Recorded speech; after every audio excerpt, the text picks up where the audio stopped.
Welcome to Into Africa. My name is Judd Devermont. I am the director of the Africa program at the Center for Strategic and International Studies. I was the National Intelligence Officer for Africa and worked at the National Security Council. This is a podcast where we talk politics and challenge paradigms. On deck today, the fishrot corruption scandal in Namibia has implicated at least 2 ministers and other government officials. Will the ruling party SWAPO get tangled in its net? And Algeria's new leadership is closely tied to the political and military establishment. Will its foreign policy towards sub-Saharan Africa change? Plus, we discuss China's engagement with African militaries, journalists, and students. Is the United States paying close enough attention? So whether you have a history with the continent or you're a newcomer, we want to get you into Africa. Namibian politics are reeling from the fishrot corruption scandal. This big corruption scheme goes to the highest level in Namibia. That's buying political influence. That would be corruption. Will revelations about government kickbacks cast a shadow over President Gengab's second term? Joining me to discuss Namibia and other topics are Shinovene Immanuel. He's the investigations editor at the Namibian. Lina Benabdallah, a CSIS senior associate and author of Shaping the Future of Power, Knowledge Production and Network Building in China-African Relations. And John Culver, a former National Intelligence Officer for East Asia. This is our 8th episode in partnership with African Arguments. For our listeners, African Arguments is a pan-African platform for news, investigation, and opinion. Okay, Shinovene, I'd love you to explain to our listeners what is the fishrot scandal and what are its implications for Namibian politics?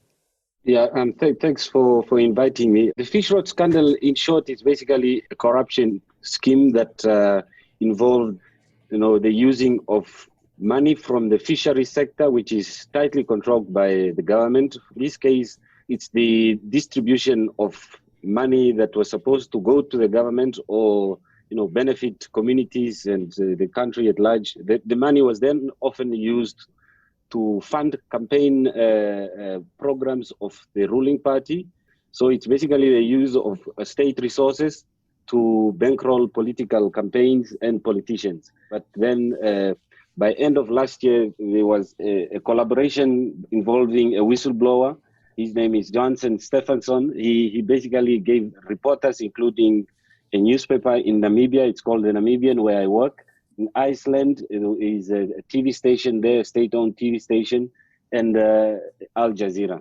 So we collaborated and produced kind of series into how this fishrot scandal unfolded. So maybe 5 days after that expose, up to 2 ministers resigned, a Minister of Justice, Saki Shangala, and the Minister of Fisheries, Bernard Esau, and then a managing director at a big investment firm who was basically the mastermind of the financial side of the fishrot scandal. As we speak, they are still in jail awaiting trial. Well, first, congratulations to the paper for, exposing this corruption scandal. Ryan Cummings, who's one of our senior associates, and I talked a little bit about this issue in our latest Under the Radar commentary. And what's interesting to me is even though, you blew the top off of this back last year, and the trial is starting now, right? Sort of the beginning of the bail hearings and then eventually the proceedings. And even in these testimonies, we're starting to see more allegations come out, right? There was at least one claim that SWAPO, the ruling party, had access to illegal funds ahead of the 2017 Electoral Congress. Do you think this is going to get bigger? Do you think we'll see more heads roll? How concerned are you about the implications of this for the second term of President Gengab? Yeah, I think in terms of the number of implicated people, it depends, I think, on the people who are inside, those who have been busted, who are awaiting trial. Whatever they say will easily affect who else is going to be held accountable. My suspicion is probably it's not going to lead to the arrest of bigger, ministers, because I think the ones who have been arrested are the main ones. Those who benefited might clearly, as the ruling party is claiming now, they are saying, actually, we didn't get the money directly. And actually, in actual fact, they might have a point. For instance, this week we reported about how a lawyer used to, he will book trips for politicians of the ruling party to attend rallies, for instance. They will buy them food.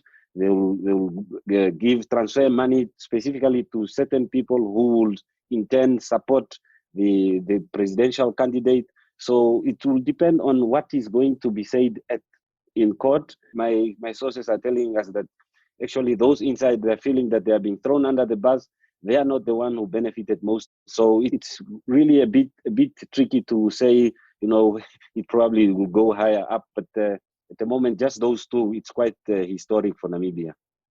Well, I think the bottom line then has to be watch this space, or if this was Bernstein or Woodward, follow the money, right? So I encourage people to continue to watch your paper's coverage on this. That's where I get most of my insights about the fishrot scandal. I want to ask you one last thing that it's been sort of a side story, but really important and part of the research agenda of the CSIS Africa program, which is there was a reporter from the state-owned Namibian press who asked the president a question, right, about his personal lawyer's involvement, and then the state-owned press distanced themselves. Is this an alarm bell about freedom of press in your country, or is this an isolated incident?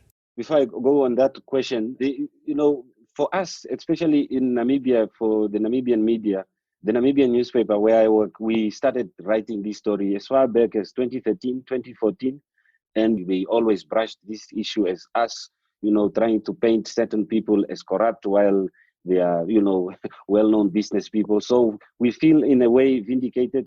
For us, it didn't start last year in us reporting it. We started close to 7 years ago. The issue of the reporter at a state-owned agency who was castigated by government officials, by his own bosses, I think it brings to the fore just how artificial Namibia's press freedom kind of thing is. If you look at closely who owns the Namibian media, close to 80%, it's either government owned, and the rest are often those business people who have close ties to power. And the few independent institutions, media institutions that like the Namibian are so rare that you can see there that even somebody working at a government agency took it upon themselves to say, look, I have to question this to the president directly. So it's a kind of thing that is now blowing up into the public, but for us, we have seen it all coming. We are rated number one in terms of press freedom in Africa, and I guess it's because probably the other countries have it worse. In Namibia, you hardly find a journalist being harassed or being killed or being attacked, at least not physically. But it basically shows how we are also struggling in terms of media plurality to hold power to account. So it's quite actually a worrying trend that I think hopefully it will just, lead to those in power to just allow the media to do its work, whether it's at a state-owned entity or not. Thanks for sharing that perspective. That's really helpful.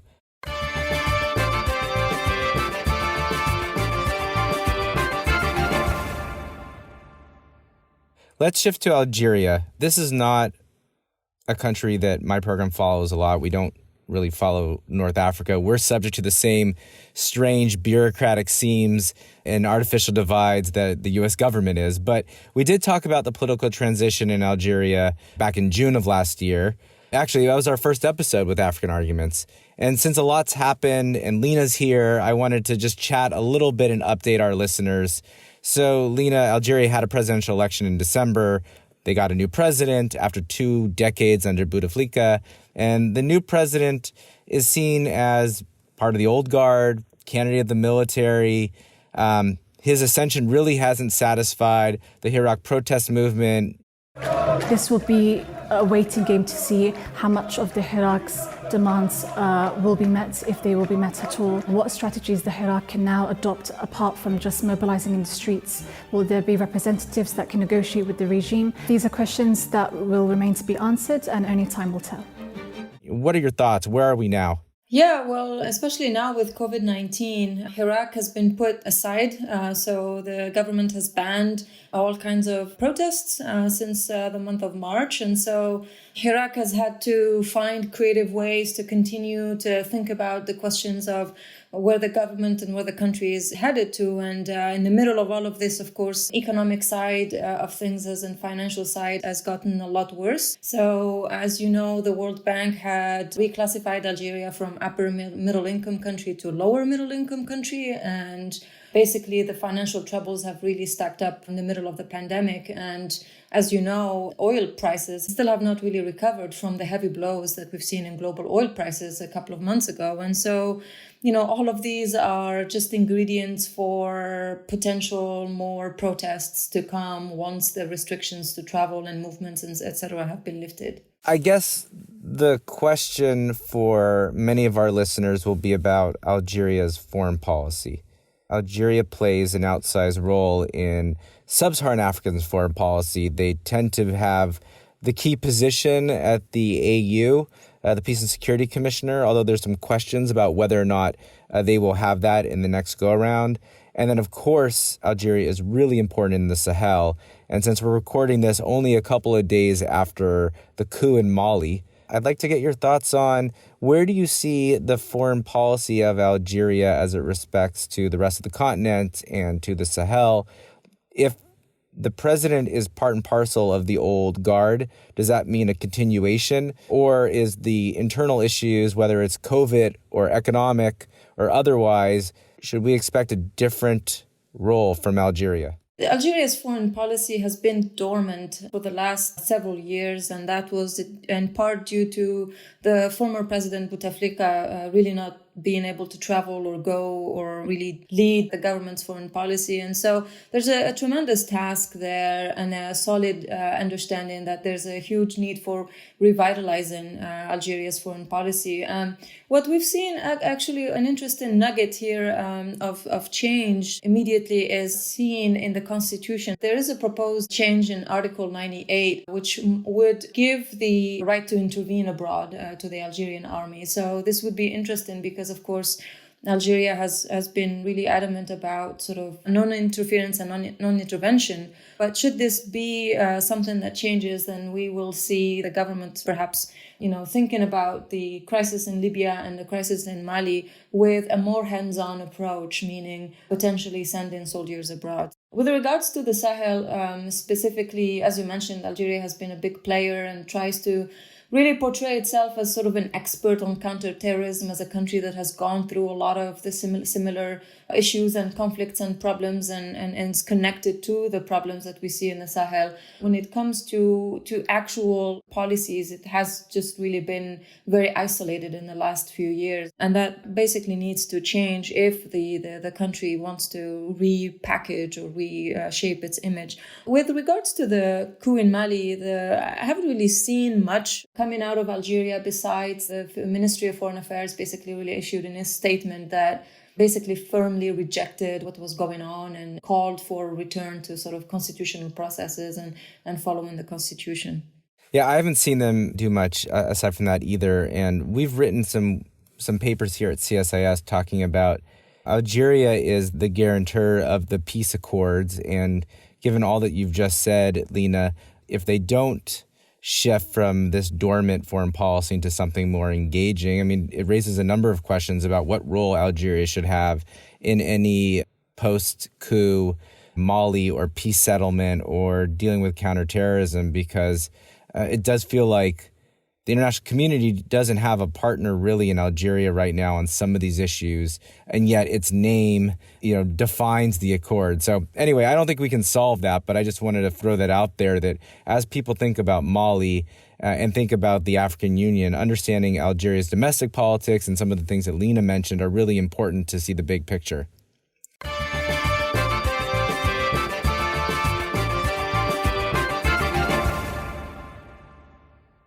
So let's move to the topic of the day, which is on China and Africa. We've actually been pretty good at not doing a lot of China and Africa shows, mainly because we have our friends like Eric and Kobus who have a whole podcast based on it.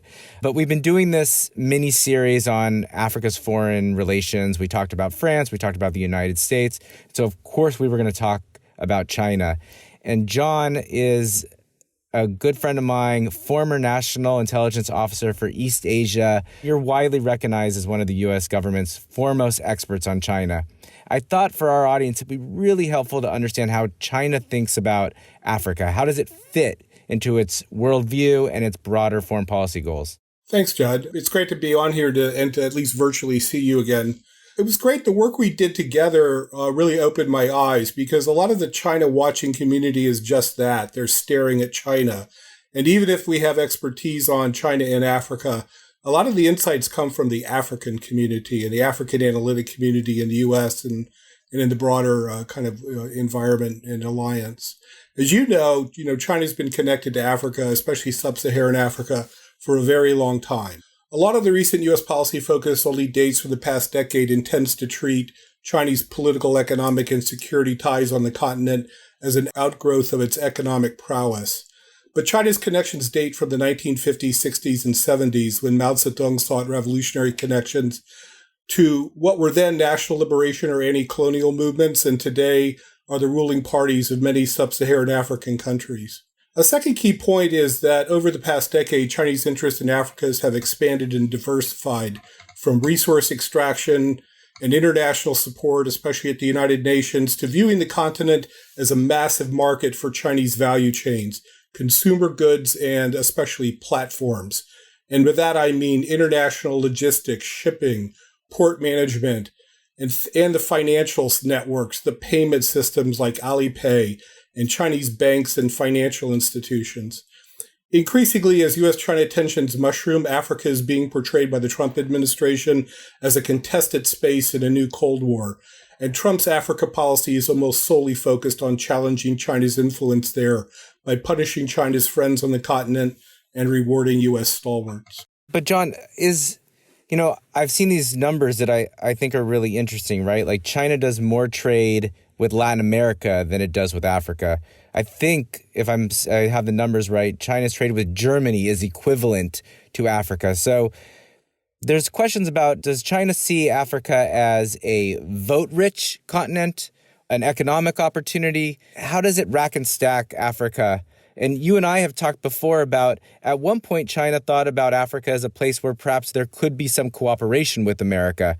Do you think that's still true in 2020? I think, that was very much kind of an artifact, especially of the Obama administration, and kind of a determined effort by both sides then to find ways to engage and cooperate. And they really settled on health security in Africa and food security and power generation, although sometimes from sort of different approaches, not always cooperatively, but at least not competitively. And a lot of that seems to have fallen by the wayside. And I don't want to overstate China's interest in Africa because the Chinese know that they're not the only game, that Africans, all those countries especially, have a lot of options. But Chinese interest in Africa and their approach there, it is diverse and deep. They don't view the continent as a blob. They've expanded and opened new diplomatic facilities, and they seem to understand that while African loyalties can't be bought and can only be rented, the Chinese are in it for the long haul. They view a lot of their approach to Africa, as they do in Latin America and Southeast Asia, as investments in relationships that give China more diverse long-term options.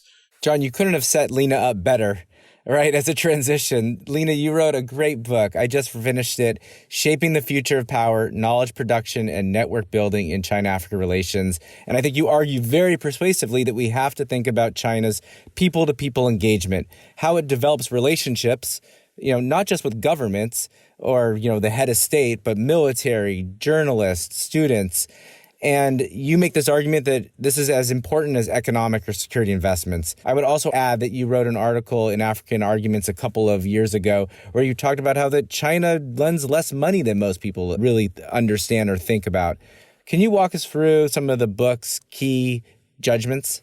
Yeah, thank you. Although I think you did a great job sort of summarizing the main argument. But as an IR scholar, and I'm looking at sort of this whole question of China's rise to the great power status and China's foreign policy in Africa and trying to analyze that. And here, the interesting thing is that for a first time in a long time, we have a non-Western power that we're looking at as sort of great power with global influence. And so here, the starting point for my book was to not assume that, power and influence and approaches to power just the way we have in international relations looked at them based on what we know from US-Europe relations or from, USSR histories are necessarily the same or going to be the same when we're looking and analyzing China's rise to great power status. And so instead, I wanted to look at, what matters in Chinese writing and Chinese thinking about power and approach to influence. And and I think what my answer or it's a big puzzle of looking at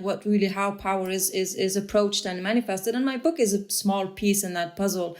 And it adds just that one piece that looks at networks and relations. If we translated this into the China-Africa relations, then the basic premise would be, instead of just focusing solely and mostly on physical buildings, on material infrastructure, on financial figures in China-Africa relations, if we wanted to get a full picture of the approaches to power and influence, that China deploys in Africa, we really have to look beyond that. And looking beyond that, for me, meant to go into detangle these networks and relations and what's going on. And the argument there, or the findings of the book, is that there is a whole big other infrastructure going on in the China-Africa relations. And this infrastructure is essentially connected to strong networks spun between high-ranking officials in China and their African counterparts. When I look at summits, when I look at government opportunities, the latest China-Africa Summit, Forum of China-Africa Cooperation in 2018, offered 50,000 opportunities for Africans to go to China for training. What goes on in these trainings? What happens when there's a summit? What happens when there's a security forum in China? Typically, we tend to overlook parts of the relations because they're difficult to count, they're difficult to measure, they're difficult to appraise. But in the book, I try to at least begin the question of looking at the importance of the relationships and networks that are spun between Chinese elites and their African counterparts. So Shinovene, this is your chance to tell us how it really works on the ground. This is your chance to tell us that John doesn't know what he's talking about and Lina doesn't know what she's talking about and I don't know what I'm talking about. Like, from your vantage point in Namibia, how is this playing out? I mean, Lina's data in her book says that SWAPO had at least 2 party-to-party exchanges with the Communist Party between 2016 and 2018. And I suspect people, or maybe you've gone on these journalist workshops yourself. Like, what has been your impression of these people-to-people engagements? I totally agree with John and Lina. If anything, they even broadened, just some of my understanding with how China operates. If anything, I'll probably just try and add to explain, because we, on our side, I've reported on China so many times.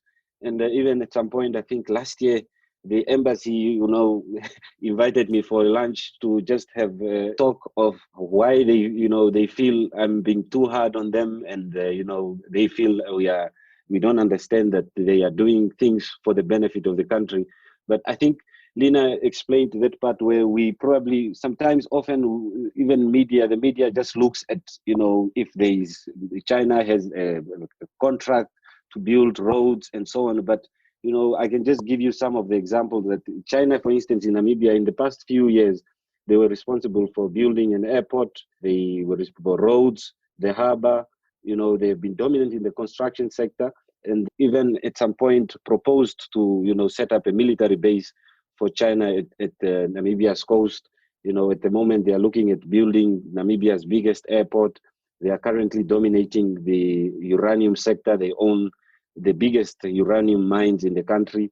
At the moment, they're also looking at dominating the cement sector. If you look at those, you have the construction, you have the cement, you have the uranium. It looks like it's becoming a block, but behind that block, you have, I assume, the Chinese government being strategic in terms of how do they get Namibians on their side. Often in these contracts, you have what they call empowerment partners, and often behind these empowerment partners are the elite of Namibia's ruling class, where a certain businessman linked to maybe a minister is the partner in that construction tender contract, for instance.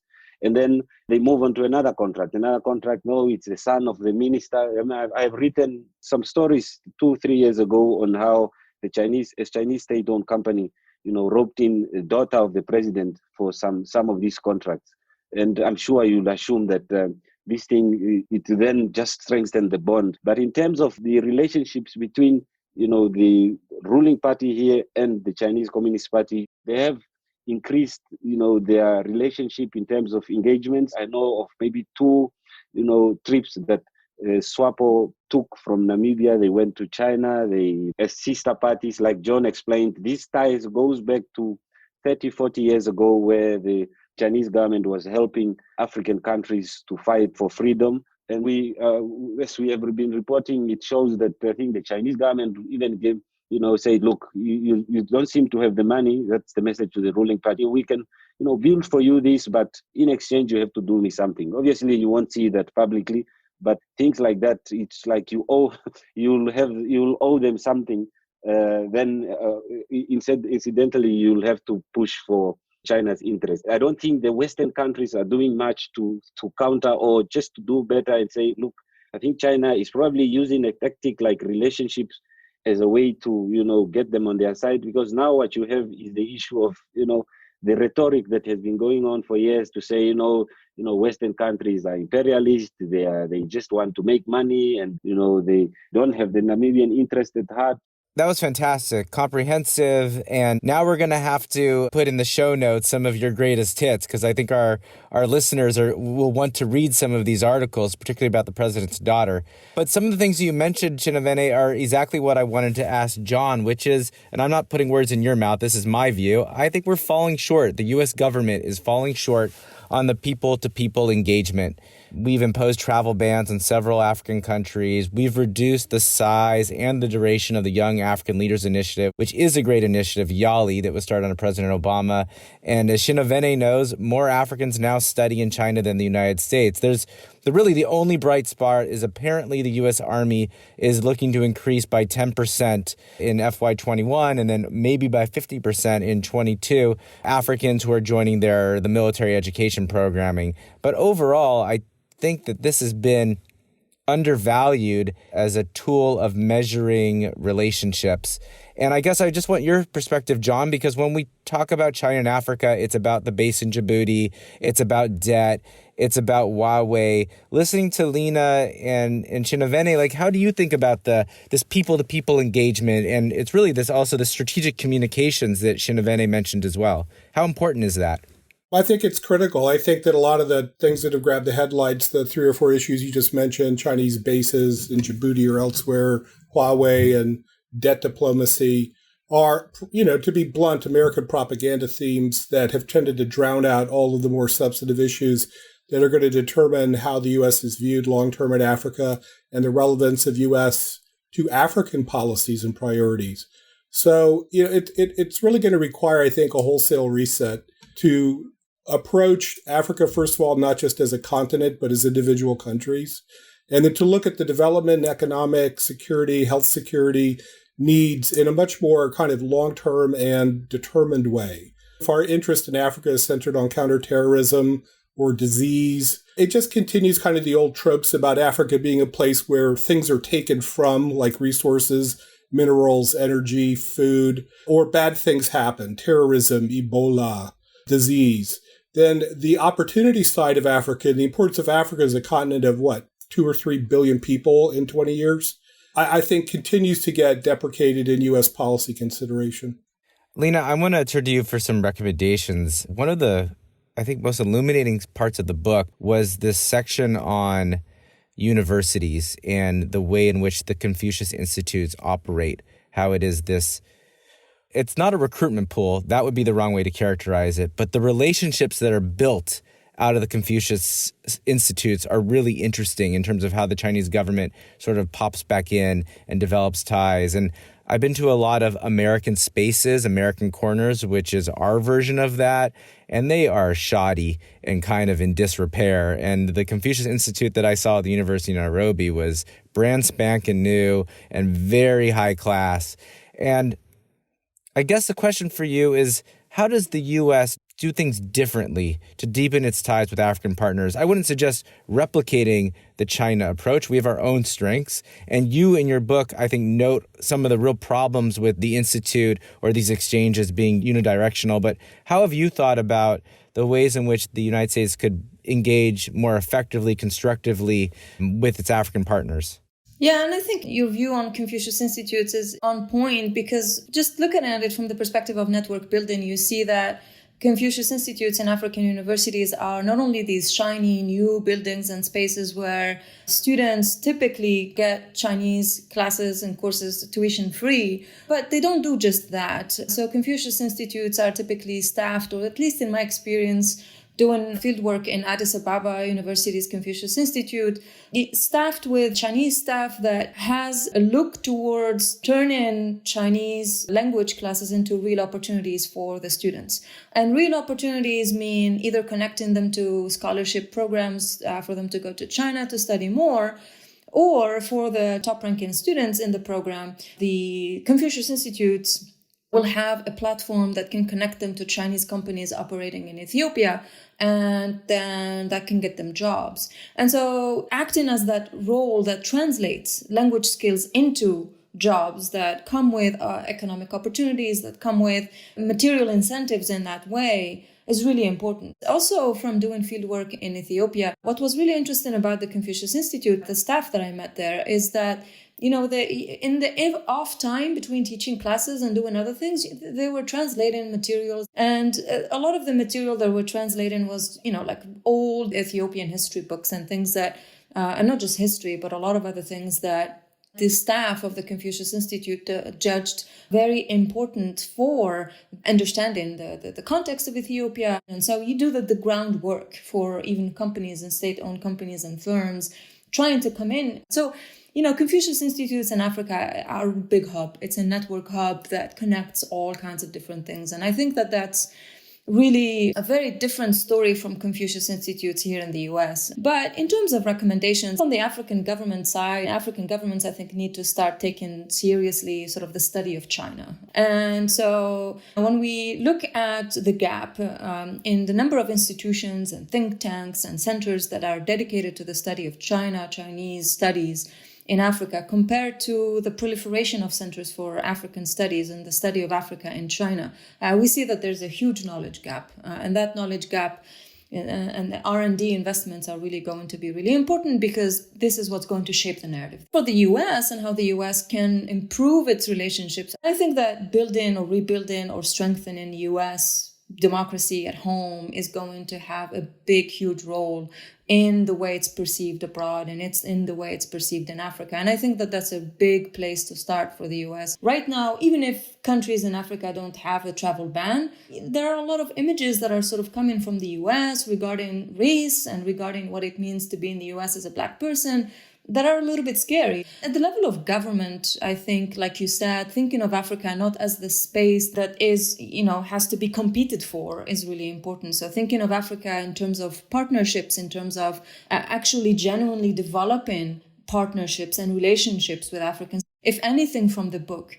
what I try to say is that these relationships that we see today in the China-Africa relations are relationships that were built 40 years ago, 50 years ago. This isn't new. And looking forward, it's going to be the same thing. Lina, I couldn't agree more. I think that's exactly on point, and I think that's a great way to end our podcast. Let me do some plugs, because you've just brought up some really interesting things. I want to make sure people check out your book. It is a great read, a quick read, which we can't say sometimes of all academics. So definitely check out Lina's book. If you're not bookmarking the Namibian on your browser and checking it out every morning, you should be. Namibia, in some ways, I think, is on the cutting edge of thinking about the China-Africa relationship, but also some of the issues around democracy and governance and corruption are really important there. And the Namibian newspaper under Shinovene's leadership is doing a fantastic job. And then because Lina talked about issues around race in America, I'll just say that if you aren't aware, that we just started a new video series called Race and Diplomacy at CSIS, where we're going to be exploring these issues both at home and abroad and how that changes our relationship with the continent. So thanks to everyone. We'll be back in 2 weeks with the final episode of our mini-series on foreign relations. We'll be talking about India, the Gulf, and Japan. Thanks, everyone. Thank you. Thank you. Thanks, everyone.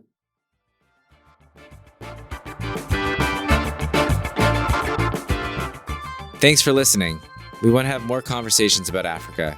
Tell your friends, subscribe to our podcast at Apple Podcasts or wherever you find good content. You can also check out our analysis and reports at csis.org/Africa. Thanks.